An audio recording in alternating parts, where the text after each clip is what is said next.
Nothing at all, nothing redeemable in him. And we have to, and whoever the people are who want to vote for him, and there look like intelligent people around there, somebody, for some reason, it can't be. It cannot be. If he wins the election, you won't be on the show anymore. He'll come looking for me. There'll be things that happen that none of us can imagine. That's what happens in that kind of a dictatorship, which is what he says. Let's believe him, take him at his word. Do you think our democracy is at risk in this election? I think that it is. I always keep saying democracy is great, of course, but democracy people take for granted. It's a word that some people don't even understand. They take it for granted. It's about right and wrong, period. The guy's a monster. He is beyond wrong. It's almost like he wants to do the most horrible things that he can think of in order to get a rise out of us. I don't know what it is, but he's been doing it, and it's scary. Are you Excuse my French. Last year, Robert De Niro seemed fully consumed by what many call Trump derangement syndrome, going from interview to interview, making intense claims and throwing harsh labels at the GOP frontrunner. He described Trump in extreme terms, positioning himself as a defender of democracy. But here's the twist. It started to come across as classic Hollywood hypocrisy, and Bill Maher didn't hold back in calling it out. If you're into sharp political moments and commentary the mainstream often avoids, make sure you subscribe so you don't miss what comes next. The bottom line is, it's Biden versus Trump. We want to live in a world that we want to live in and enjoy living in, or live in a nightmare. Vote for Trump, and you'll get the nightmare. Vote for Biden, and we'll be back to normalcy. Yeah.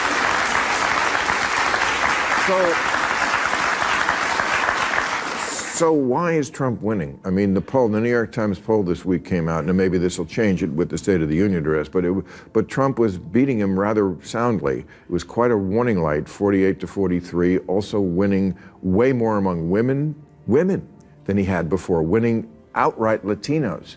What do you attribute that to? I don't know. I just don't want to feel the way I did, and many of us don't, after the election in 2016, where we couldn't believe that it happened. You see what people call Trump derangement syndrome does. It starts to cloud judgment, logic, and even basic reality. Take Robert De Niro. He had a whole list of reasons why people shouldn't vote for Trump, but couldn't explain why millions of Americans, including a surprising number of women, wanted him back in office. That's the kind of blind spot this mindset creates. And to those still holding on to the idea that Trump would have lost if Joe Biden were mentally sharper, take a step back. Pre-election polls were already showing Trump gaining ground, and not by a small margin. The signs were there, and people in power could see it. That's why, behind the scenes, things started shifting. Instead of risking a direct matchup, the focus turned elsewhere. Kamala Harris began to emerge as the alternative, with a clear effort to reposition the strategy. If you've been noticing all this, you're not imagining things. You're just starting to pay closer attention. The guy is a total monster. And anybody, I don't understand it. I guess they get behind that kind of logic. They want to fuck with people, screw them, because they're unhappy about something. He's such a mean, nasty, hateful person. I never play him as an actor, because I can't see any good in him. Nothing. Let me pause for a second, because I might have missed something. Did Robert De Niro really say he wouldn't play Donald Trump if he were asked? First of all, who's even asking? Why would anyone cast him in that role when there's barely any resemblance? That's like casting Danny DeVito to play LeBron James. It just doesn't make sense. And let's be real. De Niro isn't the only A-list actor in Hollywood. This isn't some big noble stand. It comes off more like overthinking something that wasn't even on the table. At best, it's a bit funny. At worst, it feels unnecessary. Anyway, let's move on to the part where he starts making some bold predictions. Nothing redeemable in him. And we have to, and whoever the people are who want to vote for him, and there look like intelligent people around there, somebody, for some reason, it can't be. It cannot be. If he wins the election, You won't be on the show anymore. He'll come looking for me. There'll be things that happen that none of us can imagine. That's what happens in that kind of a dictatorship, which is what he says. Let's believe him. Take him at his word. This is where it gets wild. Donald Trump has been back in office for several months now, and honestly, how many of Robert De Niro's big apocalyptic predictions have actually come true? None. Not even close. But here's what has happened. Trump has made some unexpected moves, like inviting one of his toughest critics, Bill Maher, to the White House. Yes, that Bill Maher, the outspoken Democrat who spent years backing liberal causes and taking shots at Republicans. And yet, not a single Democratic president ever gave him that level of access. Not Barack Obama, not Bill Clinton, not even Joe Biden. But Trump did. Why? Because unlike many of his critics, Trump leans into confrontation. He doesn't shy away from opposing voices or stick to safe, scripted moments. He steps right into the controversy, and that's part of what makes him so unpredictable and, in some ways, effective. So, sure, De Niro may have been right about one thing. Trump has done some surprising things, just not the ones he and much of Hollywood were warning about. Do you think our democracy is at risk in this election? I think that it is. I always keep saying democracy is great, of course, but democracy people take for granted. It's a word that some people don't even understand. They take it for granted. It's about right and wrong, period. The guy's a monster. He is beyond wrong. It's almost like he wants to do the most horrible things that he can think of in order to get a rise out of us. I don't know what it is, but he's been doing it, and it's scary. Are you Excuse my French. At this point, it feels pretty clear that Robert De Niro doesn't step much outside his lane of acting and criticizing Donald Trump. Just listen to how he explains democracy. He starts by saying people don't understand it, then gives a definition that comes off overly simple and a bit surface level. It lands as confident, but not especially convincing. And honestly, it fits a broader pattern people often point out with parts of Hollywood. Strong opinions, delivered loudly, but sometimes disconnected from how others see things. There's this sense of a bubble, where certain views get reinforced, and opposing voices don't always get much space. Big claims about values like democracy and openness sound good, but critics argue they don't always match how disagreements are handled. And De Niro isn't the only one. He's just one of the more vocal figures in a larger group that many see as out of touch. Meanwhile, more and more people are starting to question whether these voices really represent the broader public anymore. I am totally dumbfounded, baffled by that. I can't understand it. And it's a thing that we've seen over decades and decades, and he's a what's it? Tammy Faye and the other one. Yes. It's the same thing, Give us your money, we're going to save you. Yeah, televangelist. Yeah. It's just the same thing. Robert De Niro didn't stop at criticizing Donald Trump. He also went after the people who support him. At one point, he suggested that many voters were being misled, describing them in ways that came off as dismissive and overly harsh. That kind of tone doesn't sit well with a lot of people. It can feel less like debate and more like talking down to everyday Americans. And that's where the pushback really starts.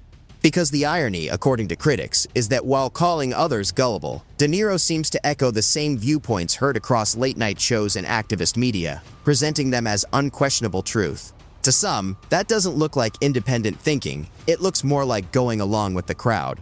He may see himself as informed, but many would argue that agreeing with the same circle doesn't automatically make someone right. And that's a big reason why more people are starting to tune celebrities out altogether.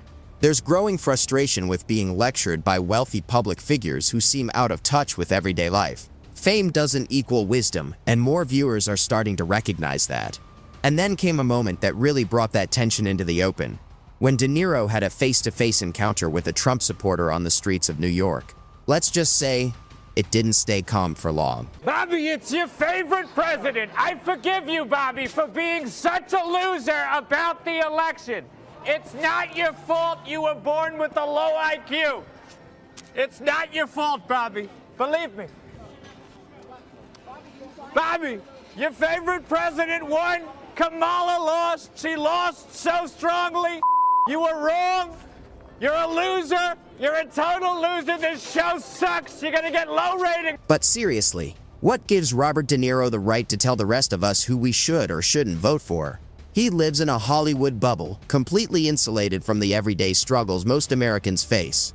While families were dealing with soaring gas prices, grocery bills that kept climbing, and paychecks that barely stretched under Joe Biden, De Niro was sipping wine in his multi-million-dollar mansion, far removed from reality. He didn't feel the squeeze. He didn't have to choose between paying rent or buying groceries. So, when he lectures Americans for supporting Donald Trump, it comes off as elitist and out of touch. Sure, he can dislike Trump, that's his choice. But that doesn't give him the moral authority to demean millions of hardworking citizens for exercising their democratic right to vote for a leader who actually listens to them. More damning revelations tonight about the Biden inner circle's efforts to hide his decline, including a scene in which the campaign staged a fake town hall. Why? Well, to quell concerns about his age and ability to interact with people. Meanwhile, the same Democrats Robert De Niro was so eager to defend and keep in power were busy putting on staged town halls and heavily scripted events just to prop up their struggling candidate, Joe Biden. Think about that. This is the party De Niro wants Americans to blindly support. A party so afraid of reality, they couldn't even be honest about Biden's obvious cognitive decline. Instead of facing it head-on, they buried it. They limited his public appearances, shielded him from tough interviews, and fed the media talking points designed to hide what was right in front of everyone's eyes. Now, the truth is finally coming out. A new book by Jake Tapper promises to reveal the full extent of Biden's cognitive struggles and how it threw the DNC into chaos. The cover-up is cracking, and it's far uglier than we were ever told. Other campaigns have used fake town halls. Now, I would say those town halls usually are in addition to real town halls. Joe Biden was doing neither. This fake town hall was in order to film it so they could make it into campaign commercials. They filmed it in Delaware with supporters. But Joe Biden at this point, this is the spring of 2024, Joe Biden's town hall, which was closed to press, was so bad that campaign officials determined that it was not usable for a campaign commercial. So they took 90 minutes, 2 hours out of the president's day. They filmed an entire town hall, and they determined that it was not usable. Yep, that's how concerning Joe Biden's mental decline has become. Even with a fully scripted town hall and a carefully chosen audience meant to make him look in control, he still couldn't keep it together. The questions were rehearsed, the answers pre-written, and every detail from lighting to camera angles meticulously managed. Yet, none of it could hide the reality. Biden stumbled through his lines, drifted off topic, and hit those now familiar moments that leave viewers stunned. You can almost picture it, mid-sentence, trying to answer a simple question, then suddenly veering off, muttering something incoherent, and reaching out to shake hands with nothing. It's almost darkly funny, if it weren't so worrying.